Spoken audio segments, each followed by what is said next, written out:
కట్టను తెంచుకొని విలయము విజృంభించునని ధర్మమూలమే మరచిన జగతిని యుగాంతమెదురై ముంచునని సత్యవ్రతునకు సాక్షాత్కరి. ఏంట్రా ఇంకా రెడీ కాలేదా? రెడీ అవ్వ, తొందరగా వెళ్దాం.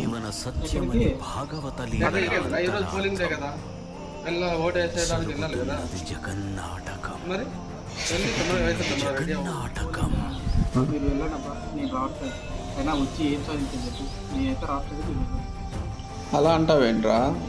మన ఓటు ద్వారానే కదా డిసైడ్ చేయాల్సింది మంచి గవర్నమెంట్ని. సెలెక్ట్ చేసుకుంటూనే ఉన్నాం కదా, మరి ఏమైనా సాధించాం మనం. దాదాపు 70 సంవత్సరాలు మనకి భారతదేశం స్వాతంత్రం, కానీ ఇప్పటికీ భారతదేశం అభివృద్ధి చెందిన దేశంగానే పరిగణించబడుతుంది. కానీ అభివృద్ధి చెందిన దేశంగా ఎప్పుడు పరిగణించబడుతుంది? ఇలాంటి రాజకీయ నాయకులు, ఇలాంటి అబద్ధపు హామీలు, ఇలాంటి కుల రాజకీయాలు ఉన్నాయి కదా మనం అభివృద్ధి చెందాం. హోప్ అనేది పోయిందా?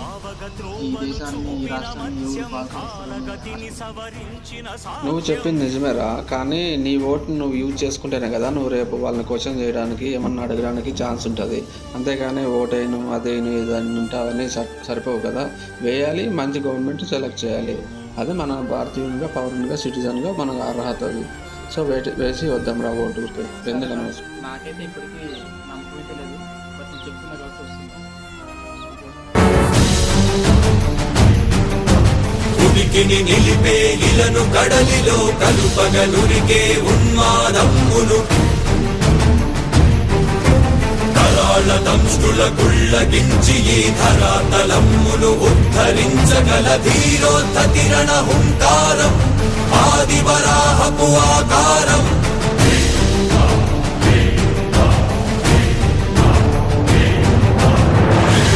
ఎక్కడరా నీ హరితాకున్నాడేరా, భయపడి బయటకు రమ్మనరా, ఎదుటపడి నన్ను గెలవగలడా బలపడి.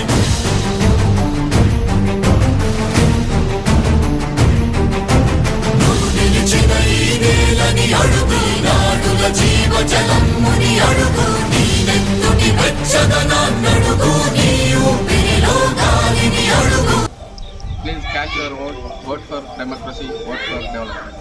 ఒకవేళ నాలా వేయకూడదని అనుకున్న వాళ్ళు ఎవరైనా ఖచ్చితంగా వెళ్ళి మీ అమూల్యమైన మన దేశ అభివృద్ధి కోసం ఖచ్చితంగా వినియోగించుకోవాలి. Please catch your vote.